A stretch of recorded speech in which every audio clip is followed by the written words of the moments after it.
For about 51 years, Australia has been regulating the advertisement of cigarettes. First, they banned television and radio ads in 1976, and then print media in 1990. Then in 1992, Australia's government passed the Tobacco Advertising Prohibition Act. This made it a lot tougher for sporting vendors to advertise cigarettes. Then fast forward 19 years later, and they passed another law that forced cigarettes to have plain packaging. So what does any of this have to do with photoshopped advertisements and their effects on women? Well, it might teach us a way to combat these photoshopped ads.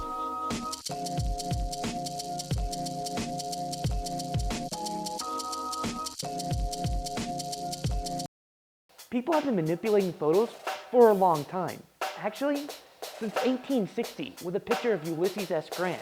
Or should I say more like 3 pictures put into one. And when pictures of manipulation have been done for political issues in journalism, I want us to focus more on the manipulation of photos and advertisements, and more specifically, the manipulation of women in ads and the harmful effects that it has on people. Almost every ad we see is photoshopped. For the most part, we are blind to these edits and accept them as reality. But there are always those few images that are unmistakably photoshopped. Some classics being Oprah's head being placed on Anne Margaret's body for 1989 TV Guide cover, Kelly Clarkson being slimmed down for the 2009 Self-September cover, and then model Philippa Hamilton in a Ralph Lauren ad. I mean, the Photoshop on this one is so bad that it looks like she has an eating disorder. And now, even though we can look at these ads and hopefully agree that they're ridiculous, there are a lot of other ads manipulated by Photoshop that aren't so obvious. And the danger of this is that these ads set a standard of beauty for women to achieve that truthfully is unachievable. Skinnier, taller, younger. These 3 words are the top criteria that media manipulates us to believe you need to be beautiful. Now, the psychological effects of this is that it makes women believe that beauty is the top standard to be based off. Media tells us it doesn't matter how successful or how many achievements a woman has accomplished, because she should be based solely on her looks. The self-appearance is the most important basis of her own self-evaluation and the evaluation of others. Girls and women are presented with ads that declare that to be happy, you must be thin and tall. And when females fall short of these criteria, which most of them do, they can become depressed, develop poor self-esteem, and have dissatisfaction for their body. A survey conducted in Australia in 2012 found that out of 1,500 young girls, body image was one of the top 3 topics that troubled them. And to back up this information, according to an academic article written by Marilyn Krawitz, approximately 1 in 100 adolescent Australian girls suffer from anorexia nervosa, and that an estimated 10% of Australian young women suffer from eating disorders. With the standard of beauty that these advertisements have created, it's no wonder that these girls are dealing with these problems. But it's not just the readers that are dealing with this problem, it's also the models. These models are going through the exact same problems that the readers are going through. The difference is models are strictly based and only based on their weight and height. If they don't meet these media standards, well, then they're without a job. So hopefully we can agree that this is a problem. So the question is now, what do we do about it?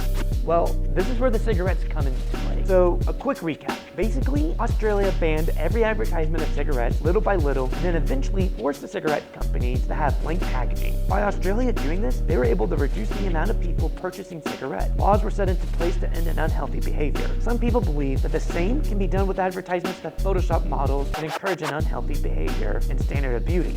Now, this doesn't mean ban all Photoshop images of models, which actually is not a bad idea.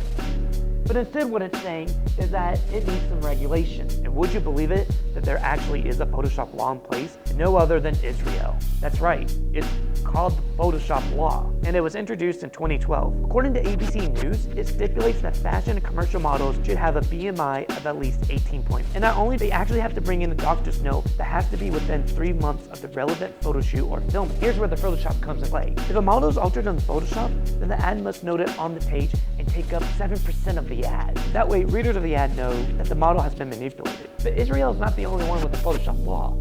France has one too. And even though they are almost the same, there are some differences between them. Israel's Photoshop law is civil-based, while France's has criminal sanctions. Now, all of this sounds really great and promising, but Unfortunately, there are some drawbacks. This is actually Dr. Marilyn Krawitz being interviewed by Bench TV, and she's discussing the problems that the Photoshop law has, and this is what she had to say. We also found some issues regarding the use of terminology in terms of none of the Photoshop laws attend to the issue of, for example, plus size. So seeing the term plus size everywhere, and we think that that might be an issue as well, because women might be comparing themselves to women who are plus size and think that they're lacking, when the reality is that the majority of models who are plus size are the size of the average woman. So that's an area where the Photoshop laws are lacking as well, we find. Another area is in regards to BMI, and so the Photoshop laws use BMI as a measurement, and it's quite a contentious issue whether the Photoshop laws should be using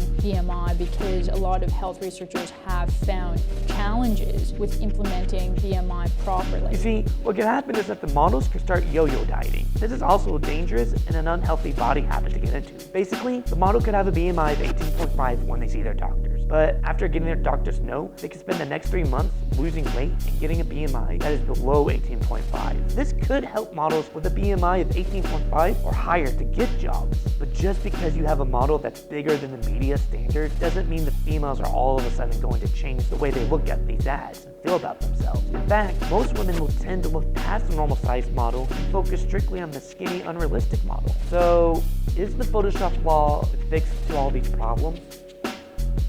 Honestly, I don't know. I think we're headed in the right direction, but there's just too many problems. I mean, you cannot regulate every image. It's just impossible. So many people do a lot of their readings online, and these online sources can come from anywhere. Also, there's nothing stopping a model to move from a place that has this Photoshop law to a place that doesn't. And not only that, but these ads could be seen as an escape from reality, and that these readers want to see these unrealistic bodies. And then some even believe that the government should not be able to dictate what is healthy and unhealthy for us. Whether you agree or disagree with that, I think we can all agree that the advertisement industry and its effects on women is not good, and that we need to do something. We have a culture where men are focused to idolize these unrealistic standards of female beauty, and where women are forced to try to achieve that standard. I believe that it's important for advertisers to take some responsibility and make sure that they are not promoting unhealthy behaviors. I also think that it's up to us to realize that most advertisements and models are photoshopped and represent an unrealistic standard of beauty. There's not just one standard of beauty, there's thousands, millions of standards of beauty. And as cliche as it sounds, we're all beautiful in our own special way. And it's time for us to get educated and realize what these ads are doing to us. This is the Photoshop lie.